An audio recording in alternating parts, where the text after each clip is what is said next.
सुनो और याद रखना इस बात को, गौर करें क्या, मेरी तरफ देखे मेरे भाई। एक मकरान शाह बादशाह गुजरा है ईरान का, कुछ नरम दिल था।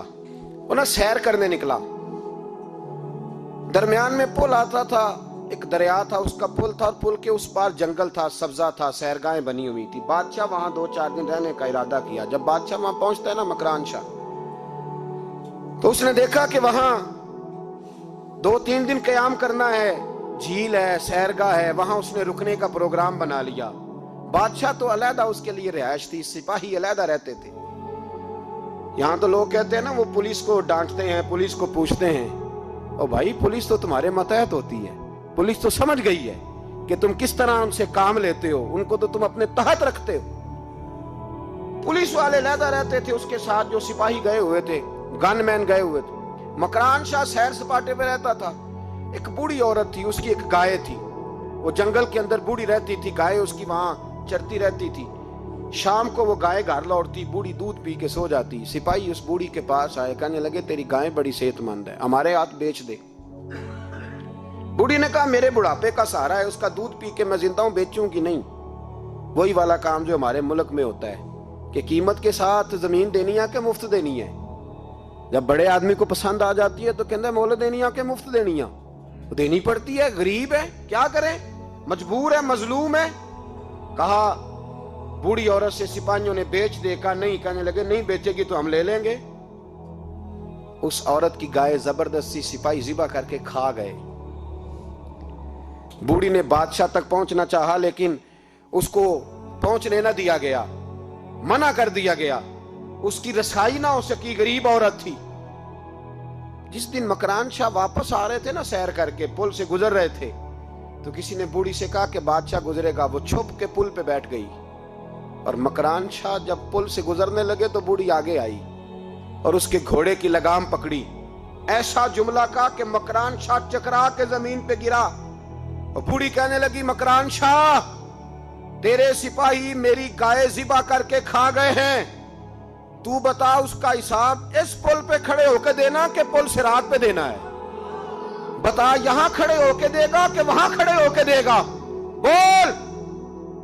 अरबाबे इक्तदार, हुकूमत के वानों में बैठने वालों, बताओ ज़ैनब का हिसाब कसूर के चौक में खड़े होके दोगे कि मैदान महशर के चौक में खड़े होके दोगे?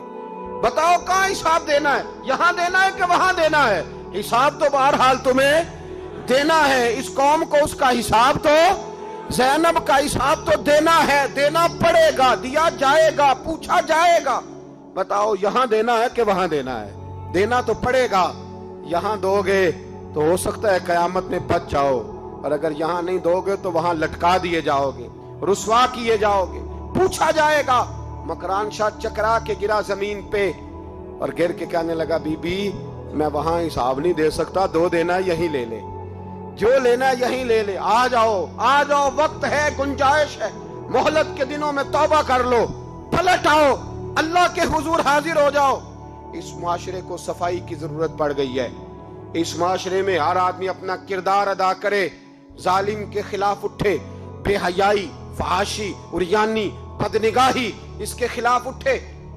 हजरत अमीर मुआविया रदी अल्लाह ताला अन्हु अपने दौरे हुकूमत में बाहर निकले। एक बीबी बापर्दा औरत बुरके में गली में घूम रही थी, बुरका डाल के। हजरत अमीर मुआविया दौड़ के मस्जिद चले गए, रोने लगे, कहने लगे सहाबा के जमाने में ये औरतें गली में आ गई हैं, हमारे दौर में ही आ गई हैं, कहीं अल्लाह का कहर नाजिल ना होते। हालांकि वो बापर्दा थी बीबी। यहाँ तो बड़ी डटाई के साथ फ्रंट सीट पे बेपर्दा औरत को बिठाया जाता है और दलीलें दी जाती हैं कि हम पढ़ लिख गए, FSC और BSc हमारी तालीम है, हमारे पास अभी ताजी तो कार आई है, तो बताएं ना कि जो कार पे बैठी है वो कार की मालकन है। यहाँ तो हर चीज खोल के बयान करना लोगों ने अपने लिए जरूरी समझ लिया है, अपने कल्चर का हिस्सा बना लिया है। खुदारा फाशी के खिलाफ, बेहयाई के खिलाफ, उरियानी के खिलाफ उठो और इस पुल को बांधो। जब तक फाशी रहेगी, उरियानी रहेगी। पाकिस्तान में 10 के करीब बच्चों के साथ रोज ज्यादती होती है। यह आपके कौमी अखबारात की आज सुबह की रिपोर्ट है। ये तो वो चीजें हैं जो खुल के बाहर आ गई, और इसके अलावा जो बेहयाई के अड्डे खुले हुए हैं, न जाने उनकी तादाद कितनी, किस कदर ज्यादा ظلم ہو رہا ہے۔ میرے رسول پاک صلی اللہ تعالی وسلم نے فرمایا جب کوئی زنا کرتا ہے تو ایمان اس کے سینے سے نکل جاتا ہے اس کے سینے سے۔ آنکھوں پر پردہ ہونا چاہیے، کانوں پر پردہ ہونا۔ اور اگر زینب کے قتل کے بعد بھی کسی کے موبائل میں گندی تصویر ہے اور اس کے قتل کے بعد بھی بے حیائی کے گانے اس کے موبائل میں ہیں تو پھر وہ رسم کے آنسو نہ بہائے، پھر وہ صرف 2 منٹ کے لیے آگے بڑھ کے مرثیہ خان نہ بنے، وہ پھر شاعر اور ادیب بننے کی کوشش نہ کرے، وہ پھر اپنے حصے کا جملہ لگا کر اپنے آپ کو فیس بک پہ ایکٹیو رکھنے کا تماشا نہ کرے۔ کیا مطلب ہوا ان چیزوں کا؟ اگر ابھی بھی برائی کے خلاف نہیں اٹھنا، بے حیائی اور فحاشی کے خلاف نہیں اٹھنا، میرے عزیزو آخری بات سننا اور اس کو ہمیشہ یاد رکھنا۔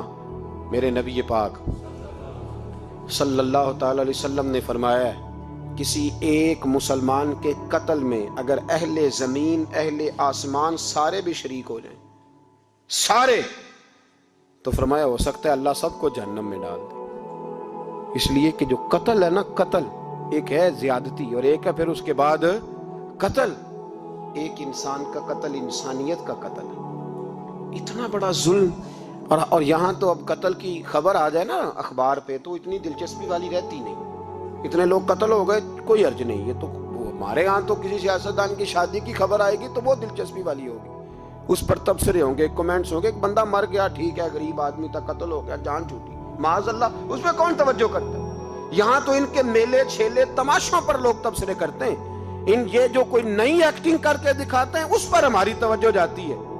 اتنی عورتوں نے خودکشی کر لی اس لیے کہ شام کو کھانا نہیں تھا، بچوں سمیت دریا میں کود گئی، یہ ہوتا رہتا ہے، اس کی خیر ہے، معاذ اللہ۔ یہ تو سارے زمانے میں، یہ دیکھو کہ کسی سیاسی لیڈر نے کوئی نئی ایکٹنگ کی ہے تو اس پر تبصرہ کرتے ہیں، اس پر تھوڑی دیر بیٹھتے ہیں۔ او خدا کے بندو، اپنی ترجیحات بدلو۔ میں کہا کرتا ہوں ان کی گاڑیوں کے پیچھے بھاگنا چھوڑ دو گے تو یہ صحیح ہو جائیں گے، ان کی جائز ناجائز چیزوں پر نعرے لگانے بند کر دو گے تو یہ صحیح ہو جائیں گے۔ خدا را زینب تو چلی گئی پر ہمیں ایک پیغام چھوڑ کے گئی ہے کہ فحاشی کے خلاف اٹھ کھڑے ہو، اب ظلم کے خلاف لڑنا سیکھو، اب اپنے اندر یہ طاقت پیدا کرو، اب طاقت پیدا کرو۔ ہمیں سارا پتہ ہوتا ہے لیکن اس کے باوجود ہم ظالموں کے ساتھ کھڑے ہو کے ان کی تعریفیں کرتے ہیں، تصویریں لگاتے ہیں، سپورٹر ووٹر بنتے ہیں۔ اب اس کام سے باز آ جاؤ، خدا را اب بھی سمجھ جاؤ۔ اے اللہ، جمعے کے دن اس اجتماع میں تیری بارگاہ میں دعا کرتے ہیں، خداوندہ ساری بیٹیوں کو حفاظت کا پردہ عطا فرما، اللہ سب کے لیے حفاظت کے پردے نصیب فرما، اور میرے مولا ظالموں کو کیفر کردار تک پہنچا۔ اللہ ان ظالموں کو نشان عبرت بنا، خداوندہ ان ظالموں